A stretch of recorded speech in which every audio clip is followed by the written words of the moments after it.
Imagine waking up in the middle of the night 30,000 years ago. The fire has almost burned out. The wind outside is howling through the trees. Snow is piling up at the entrance of your shelter.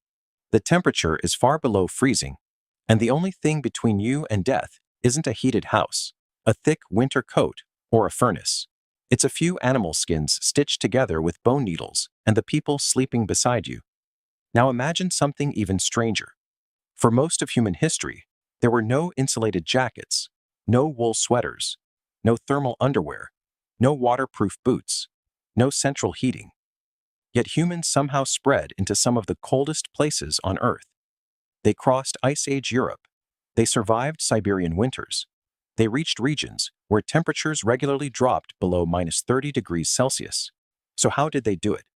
How did a species that evolved in warm African environments manage to survive winters that can kill a modern person in just a few hours? The answer is one of the most impressive survival stories in human history. Today, when winter arrives, most people barely notice. You walk from a heated house into a heated car and then into a heated building. If you're cold, you turn up the thermostat. If your hands get chilly, you buy gloves. Winter is inconvenient. For ancient humans, winter was a test. Every year, it arrived with the same question. Have you prepared enough? Because if the answer was no, you didn't get another chance. The first problem was obvious. Cold kills. When your body loses heat faster than it can produce it, your core temperature begins to fall. At first, you shiver. Then your muscles weaken. Your thinking becomes slower. Your coordination starts to fail. Eventually, your organs begin shutting down. Hypothermia can kill a healthy adult surprisingly quickly. And unlike predators, storms, or injuries, cold never sleeps. It works every minute of every day. Archaeologists know that humans entered Europe during periods when glaciers covered huge portions of the continent. Some regions were colder than modern-day northern Canada. These weren't short visits. People lived there for generations, which means they solved a problem that seems almost impossible. They found ways to stay warm before modern technology existed.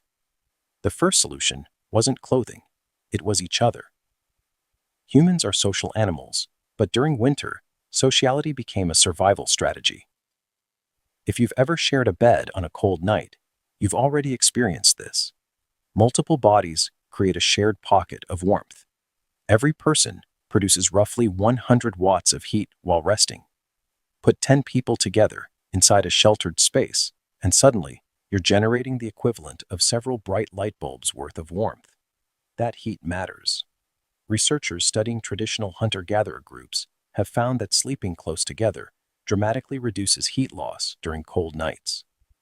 Ancient families likely did the same thing. Children, adults, grandparents, everyone packed together. Privacy was a luxury. Warmth was survival.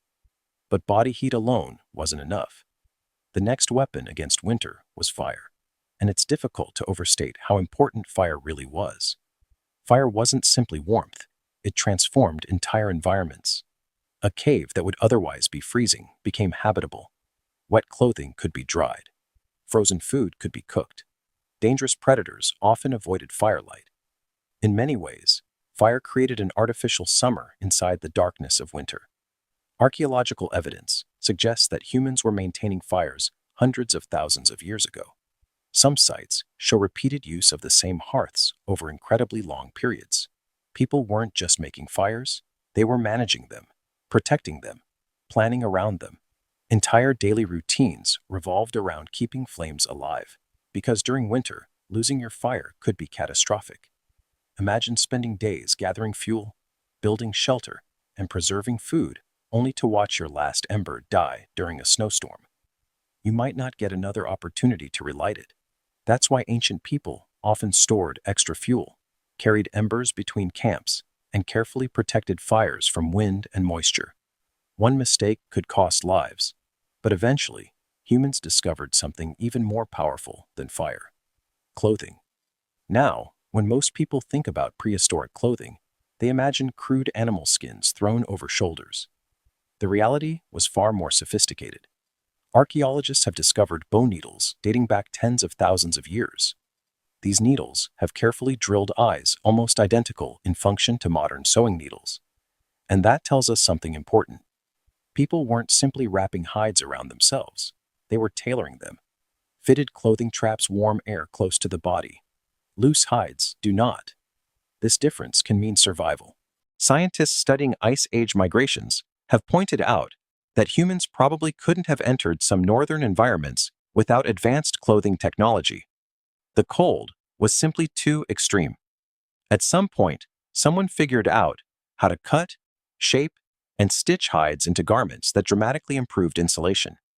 That innovation changed history, because once clothing became effective enough, entirely new parts of the world suddenly became accessible. And clothing wasn't the only thing becoming more advanced. Shelters were evolving too. Many people imagined prehistoric humans living exclusively in caves. Some did, but many built structures specifically designed to handle winter conditions. In Ukraine, archaeologists discovered Ice Age dwellings constructed partly from mammoth bones. Huge curved tusks formed frameworks that were likely covered with hides. These structures provided protection from wind and trapped precious heat inside. In other regions, people built semi-underground shelters. Digging into the earth provides natural insulation because temperatures below the surface remain far more stable than temperatures above it. Even today, many animals use the same strategy. Ancient humans figured it out too. And then there was food. Because winter doesn't just create a temperature problem, it creates an energy problem. Your body burns calories to stay warm. The colder it gets, the harder your metabolism works. That means surviving winter requires fuel. Lots of it. Hunter-gatherers often entered winter with detailed knowledge of seasonal resources. They dried meat, smoked fish, stored nuts, collected fat. Fat was especially valuable. Gram for gram, fat contains more than twice the energy of carbohydrates or protein. To a modern dieter, fat might seem undesirable. To an Ice Age hunter, it was treasure. Some Arctic cultures valued animal fat so highly that it became one of the most important foods in their diets, because calories weren't just food, they were heat. Every bite helped keep the body's furnace running. And speaking of furnaces, ancient humans eventually learned something fascinating about shelter design.